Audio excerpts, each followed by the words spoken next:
ఉండదన్న ఉద్దేశం. ఏదేమైనా సరే కానీ సంఘాలు అనేటివి టెంపరరీ ఇష్యూస్ పైన ఎప్పుడు పనిచేయవు.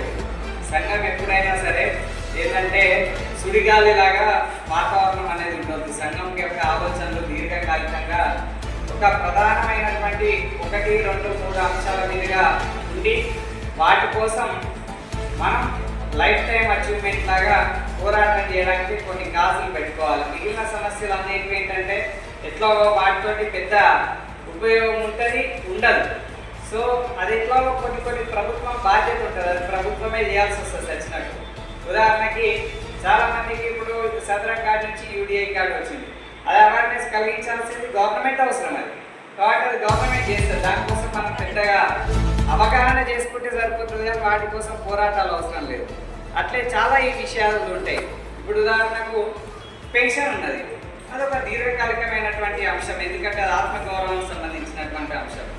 ఉద్యోగాలు ఉన్నాయి, మన జీవితానికి సంబంధించినటువంటి అంశం.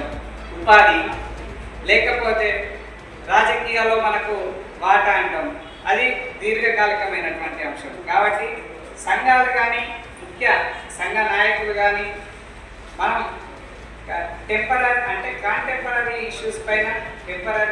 ఇష్యూస్ పైన ఎంత ఫోకస్ చేస్తామో వాటికంటే కూడా వీటిపైన నిజానికి గ్రామ స్థాయిలో, ఎందుకంటే గ్రామ స్థాయిలో మీటింగ్లు అంటే పెన్షన్ పెరుగుతుందా లేకపోతే ఇంకేదన్నా టెంపరరీ ఇష్యూస్కి పాపం వాళ్ళు అంటే వాళ్ళ ఆలోచన పరిధుల్ని మీటింగ్లలో మనం వాటికే పరిమితం చేస్తున్నాం. కాకుండా మనం నిజంగానే మనకి ఏం అవసరం, గత 2007, 2012 నుంచి కూడా అప్పట్లో మందకృష్ణ వికలాంగుల మహారాజ్యాధికార సభ జరిగింది 2012లో. సో 2012, 2025 ఈ రోజు వరకు ఎవ్వరం కూడా దానిపైన నిజంగానే అంత పెద్ద భారీ ఎత్తున ఒక్కరం కూడా మీటింగ్ పెట్టలేకపోయినాం. ప్రతి ఒక్క సంఘాలు చెప్పుకుంటుంది నేను ఆలోచిస్తున్నాను, నేను చేసినాను. ప్రోగ్రెస్ ఉండాలి కదా. ప్రోగ్రెస్ అనేది మనకేదో పేపర్లోనో వీటిలలో కాదు, ప్రజలు కూడా మాట్లాడుకునే స్థాయికి మన ఉద్యమాలు వెళ్ళాలి. ప్రజలు మాట్లాడుకోవాలి, ఫలానా సంఘం నిజంగానే ఫలానా అంశం కోసమే ఆ సంఘం ఏర్పడ్డది అనేటట్టుగా ఉండాలి తప్ప సంఘం అనేది ఇప్పటికీ నిజానికి ఎన్టీఆర్ ఇండియా అంటే అచ్చంపేట కానీ వనపర్తి కానీ కొన్ని డిస్టిక్లలో బ్రాండ్ ఎందుకు సంపాదించుకున్న పేరు గ్రౌండ్ వర్క్ చేస్తేనే ఆ పేరు వస్తుంది.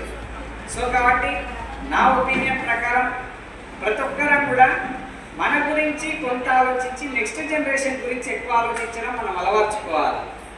నెక్స్ట్ జనరేషన్కి ఒక సంఘంగా, ఒక జిల్లా సంఘంగా, ఒక మండల సంఘంగా, ఒక రాష్ట్ర సంఘంగా నెక్స్ట్ జనరేషన్లో ఒక గిఫ్ట్గా మనం ఏమి ఇవ్వగలుగుతాం? పాలిటిక్స్లో రిజర్వేషన్ కల్పించగలుగుతామా? లేకపోతే నిజంగానే ఇప్పటికీ ఫ్రెండ్లీ డిజేబుల్డ్ అని అంటారు కదా, మీ గవర్నమెంట్ సెక్టార్లలో ఎన్ని చోట్ల ర్యాంపులు ఉన్నాయో మీరే ఎవరి డిస్టిక్లలో వాళ్ళు ప్రతి మండలాన్ని డిస్టిక్ని మీరు సందర్శించి మీరు ఆయా మీ గ్రూప్లలో పోస్ట్ చేసుకోండి, ఇక్కడ లేవు అని చెప్పి దాన్ని తీసుకుపోయి మీరే కరెక్ట్గా ముందు పెట్టండి. సో ఇట్లా మనకు ఎట్లాంటి సమస్యలు ఉన్నాయో కూడా మనమే అవగాహన చేసుకోలేనటువంటి సందర్భం కొంత కనపడుతున్నది. కాబట్టి అవేర్నెస్ అనేది మనకు ఖచ్చితంగా కింది స్థాయి నుంచి రావాలి. అది మనకందరికీ సహజంగా ఉంది కానీ దాన్ని వ్యక్తపరచట్లేదు. కాబట్టి ఈరోజు నిజానికి పెద్ద డీఫాల్ట్ ఏంటంటే ఉమ్మడి మహబూబ్నగర్ జిల్లాలో మహబూబ్నగర్కి అత్యంత సమీపంగా ఉండే నారాయణపేట, గద్వాల్ ఉమ్మడి లేకపోవడం. నిజానికి దీనికి లోకల్గా మనం కొందరం బాధ్యత తీసుకోవాలి.